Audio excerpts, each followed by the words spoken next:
you serious? Are you serious? Folks, quickly now, I want to give you an update.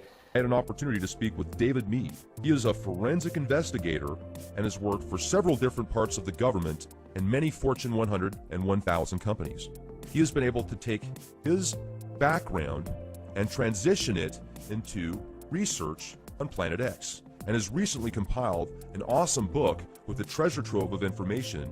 And one of the cool things that David discusses with us here is, instead of having to just take his word for it, he gives you coordinates on where you can actually see it for yourself. And by 2017, mid-2017, he says we're going to see an eclipse with Nibiru. So the implications and the side effects of what might happen to us here on Earth is pretty scary. We're going to get into some of that.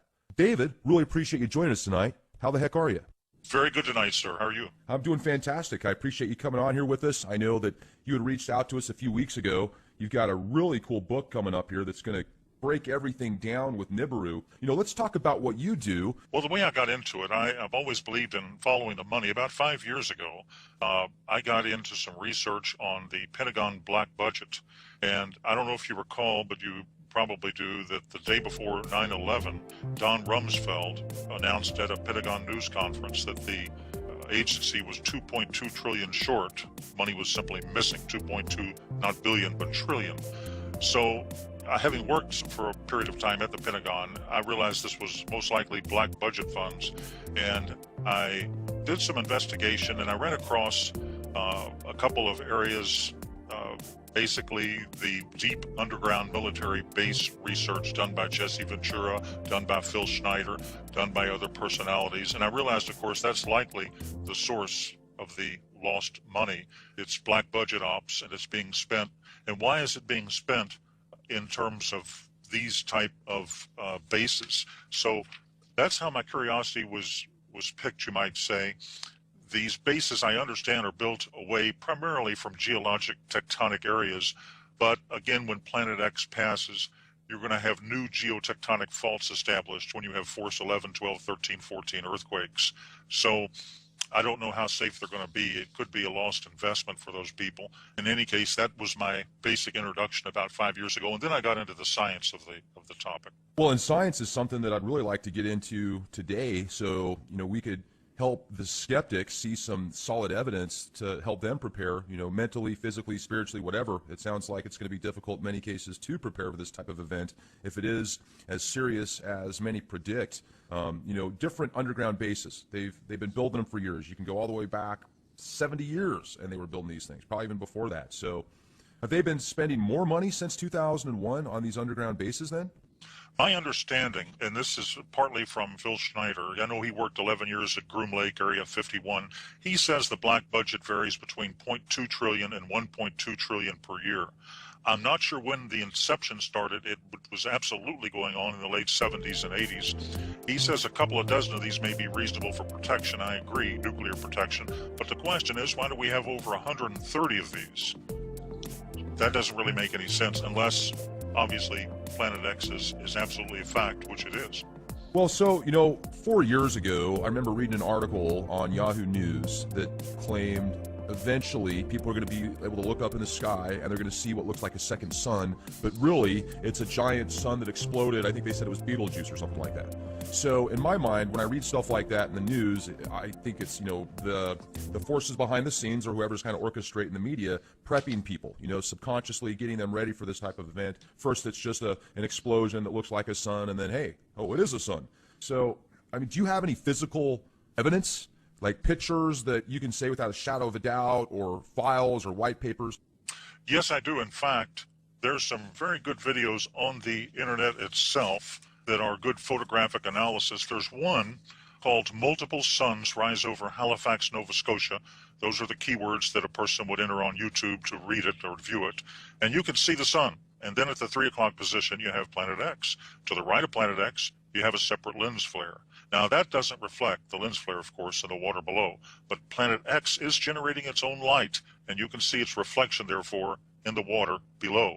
Next, I think a fog bank moves in, and it obscures the sun, but Planet X is still visible. A lens flare cannot do this. Now, that's one good example of something they could simply look up themselves on YouTube. There's also some good Davis Station South Pole videos out there. And there's in my book, which is Planet X: The Arrival in 2017 by David Mead on Amazon. I've done a video. It's page 15 or 16 or so of the book, and I have a section called Photographic Analysis of Planet X, and I study one video which another analyst did an extensive study on. And let me just sort of explain what happened. A fellow named Glenn Vaughn on April 11th, 2015, was flying down the Pacific side of Central America. He's a professor, an ex-professor at California University. He took a 20 megapixel raw file with a Sony digital camera, and he confirmed the report by sending it in to a particular analyst for review. He took it through an aircraft window. Now, an analysis of the metadata indicated it was taken at 240 dpi, very high resolution, and the metadata further showed the date, the time, the GPS coordinates. I think it was a Sony DSC-HX50V camera. In any case, using Starry Night Professional version, the video, which is referenced in my book and which is on YouTube, did a field of view analysis, and he determined Mercury is above, in other words, superior conjunction with the sun, and the object in the field of view, therefore, is not Mercury. Mercury does not have wings, as does this object, and Mercury does not have the brightness or contrast of the unknown object. Now, the analyst also performed a gamma test on a paint program. Gamma testing shows if an object is hot or cold. Hot objects generate, of course, their own light like our sun. A lens flare would be a cold object. They read direct light, they don't generate it. So he started with a gamma of 1, reducing it by steps. At point 10, the gamma illustrates stark differences. At point 01, he shows the hottest, brightest objects on the video. He then reduced brightness to a value, I think, of -3 in contrast to +2. The hot objects fade in together, proving they're genuine. Then he ran a luminance test to determine the intensity of the object, and he determined it was behind the sun, not a reflection. There are actually wings on the object, which is clearly behind the sun. Now, he stated this is deeply disturbing. The reason is that gas tails of comets follow solar winds, and they're not visible until the comet's orbit is inside of Jupiter, at which point, normally the luminosity at that point of the sun makes the tails of the comet or the planet visible. Of course, Planet X, we all call it Planet X or Nibiru, but it is a dwarf star. It's either a red dwarf or brown dwarf star. Now, the object, which is clearly Planet X by deductive logic and process elimination, is therefore now between Mars and Jupiter. It's not in the outer reaches of the solar system. It can clearly be seen, especially from the southern hemisphere. Now, as of April 2015, therefore, the date of that video and the analysis, Nibiru is close enough to the sun so that the sun's light is reflected to the tail, making it appearing like wings. And there's one other quick comment I'd make, because actually that video had 2 parts. The second part was a lady who lives near where I do, Sanibel Island, Florida, Melissa Huffman. Now, you can look at this video itself on YouTube. I think it has more or less gone viral, and nearly 1 million people have looked at it. And this is a 2015 video. The object is very interesting. She pans the sky and shows the object and then the moon. Now, it's clearly a planet visible just north of the sun. Now, using stellarium and knowing the moon phases, comparing it to her video on the moon, you can go to the derived date, take away the atmosphere and the ocean, and you can determine the relationship of the stars to the horizon. So to determine the date, you basically just use moon charts. And the moon is well below the horizon in all dates after September 26, 2015. Therefore, the video was taken earlier. Now, September 2015 moon phases give us a comparable to the moon in the video. And if you look at the moon phases diagram to the actual picture of the moon, it has to have been photographed on September 23, 2015, based on moon phasing. Now, on that date, Mercury in stellarium is very dim, somewhat above the horizon. Also, I believe it's in a different location than the unknown object. All other planets are below the horizon. The video, therefore, conclusively and plainly shows an unidentified planet, or dwarf star, Planet X, of some significant magnitude quite clearly. So I can reach no other conclusion, and the analyst did himself, than this is a rare photo from this hemisphere of Planet X approaching us. Wow. You know, and there's also speculation now, and I hadn't heard this until about a year ago, that not only is Planet X going to come our way, this dwarf star, but also a bunch of planets with it, like it's bringing in its own solar system. Is there evidence or truth to that? Right. There's a number of videos. I've seen some real good ones from the South Pole Telescope, and they indicate that there are a variety of moons around this. It's basically, as you say, it's its own solar system. A lot of people don't realize this, but binary, what we've got in our solar system here is obviously a binary twin. 76%, this is a fact, of all stars are binary twins. In fact, 16% are trinary twins. There are 3 suns, but ours has a binary companion, and it comes under the name of Planet X, Nibiru, and so forth, Nemesis. There are various names to it, but ours has a binary twin, and it's very common. It's extremely common, and it's basically what is approaching us. And apparently, from all descriptions, indications, reports, insider reports, photographs, and other sources of human and signal intelligence, it contains 5 to 7 moons around it. So it's a solar system approaching our solar system, which makes it extremely dangerous. You know, and even the most recent Star Trek movie that came out, they portrayed Nibiru in this movie, and the inhabitants of the planet were primitive. You know, they were almost like Amazon-like tribal, what you would think of from many years ago. It's just interesting how they've really kind of pushed it into the media.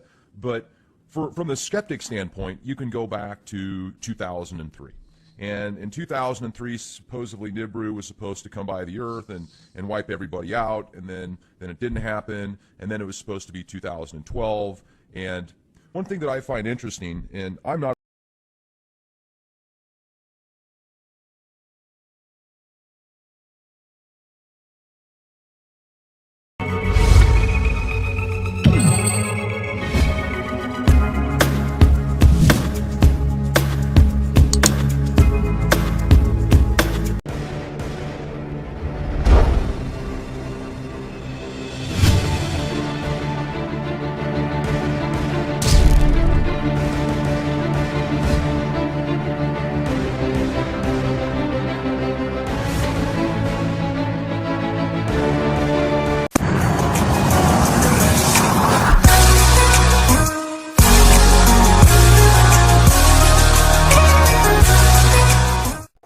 Are you serious? Are you serious? Folks, quickly now, I want to give you an update.